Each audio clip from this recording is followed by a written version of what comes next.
Hello everyone, welcome back to my channel Richa education portal. आज इस video में हम बात करने वाले हैं सिंपल फ्यूचर टेंस की। सिंपल फ्यूचर टेंस क्या होता है? फ्यूचर जो हम भविष्य में करते हैं, भविष्य की बात करते हैं अगर, तो हम उसको फ्यूचर टेंस बोलते हैं। ठीक है, the future tense of the verb indicates a state an action और event that happens at a later point of time और इन द फ्यूचर। जब कोई काम भविष्य में होगा, भविष्य में ही स्टार्ट होगा और भविष्य में ही वो एंड होगा, तब हम उसको बोलते हैं कि हम फ्यूचर टेंस की बात कर रहे हैं। नाउ, नाउ मतलब अभी जो हो रहा है, प्रेजेंट टाइम में। पास्ट मतलब जो हो चुका है, आपको पता है ये बात। और फ्यूचर मतलब what I am going to do, मैं भविष्य में क्या करूंगी। तो मैं आज डिसाइड करूंगी ना, है ना। जब मुझे फ्यूचर में करना है वो मैं आज डिसाइड करूंगी। तो जब मैं भविष्य की बात करूंगी आज, आज जब मैं भविष्य की बात करूंगी तब मैं बोलूंगी that I am talking about future. In future tense, a future tense verb tells about an action that will happen in the future. This I already have explained you कि future tense में हम भविष्य की बात करते हैं, है ना, क्या होगा भविष्य में। अब हम इसमें क्या करते हैं? Use will with the main verb to form the future tense। जब हम simple future की बात करेंगे, मैंने आपको बताया है ना, फ्यूचर टेंस के भी 4 पार्ट्स होते हैं, है ना। तो सिंपल फ्यूचर इसका पहला पार्ट है, फ्यूचर टेंस का पहला पार्ट है सिंपल फ्यूचर टेंस, है ना। बाकी के 4 पार्ट्स कौन से हैं? Future continuous, future perfect tense और फ्यूचर परफेक्ट कंटिन्यूअस टेंस। अब सिंपल फ्यूचर क्या होता है, इसका फर्स्ट पार्ट देखते हैं पहले। Simple future is also known as future simple, future simple या सिंपल फ्यूचर एक ही बात है। Which describes event which will take place, जो होगा, which will take place. Will use किया मैंने, देखिए, है ना। इसके एग्जाम्पल्स देख लीजिए एक बार। I will bake, they will bake, you will bake, you will bake, we will bake, he she it will bake. तो इसमें मैंने विल का यूज किया, है ना। अब इसमें एक चीज मैं आपको बता देती हूँ, the simple future tense is used to express something that will happen in the future. ये मैंने आपको बताया। It is formed by adding will to the base form of the verb.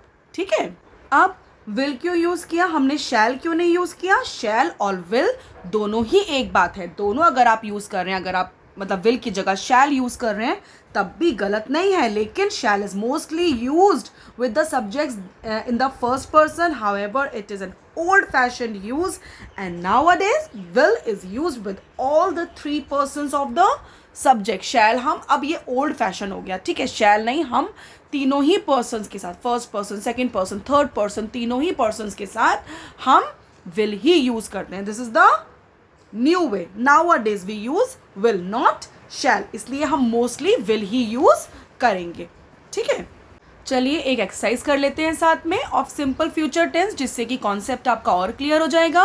देखिए क्या क्वेश्चन है। Fill in the blanks with the simple future form of the given verbs. आपको एक sentence दिया है, ब्रैकेट में एक वर्ड दिया है, और आपको इस सेंटेंस को सिंपल फ्यूचर टेंस में लिखना है। ठीक है, मतलब वर्ब की फर्स्ट फॉर्म के साथ आपको विल लगाना है या फिर विल बी लगाना है। अब विल और विल बी में क्या अंतर है?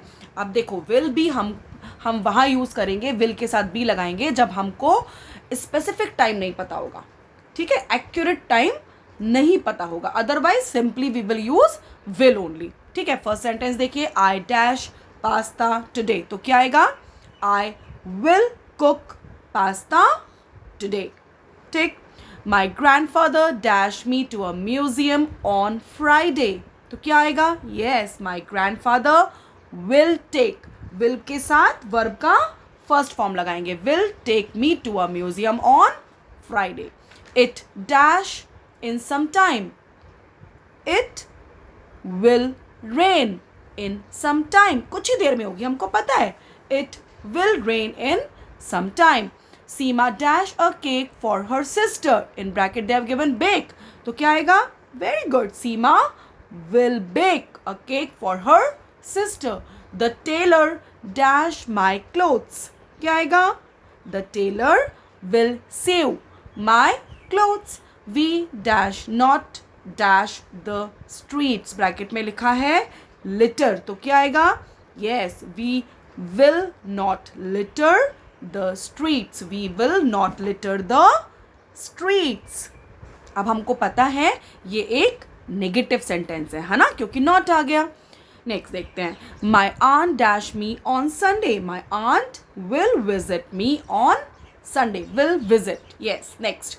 Mr. and Mrs. Khanna dash a film in the evening. In bracket they have given watch. तो क्या आएगा? Mr. and Mrs. Khanna will watch a film in the evening. Next. The plane dash at 6 p.m. The plane will leave at 6 p.m. Yes, I dash the role of a princess in the drama. In bracket they have given play. I will play the role of princess in the drama. तो हमने क्या सीखा इसमें? Simple future tense में हमने will के साथ verb का फर्स्ट फॉर्म यूज किया है और बन गया simple future tense. I hope आपको सिंपल फ्यूचर टेंस समझ में आया होगा. In my next video I am going to explain you about future continuous tense. ठीक है, तो आप मेरे वीडियो को लाइक सब्सक्राइब करना ना भूलें और ज़्यादा से ज़्यादा प्लीज़ शेयर करें, क्योंकि आपका एक एक व्यू मेरे लिए बहुत इंपॉर्टेंट है. इससे ही हमें एनर्जी मिलती है to make new videos for you all. अपनी नेक्स्ट वीडियो तक बाय बाय.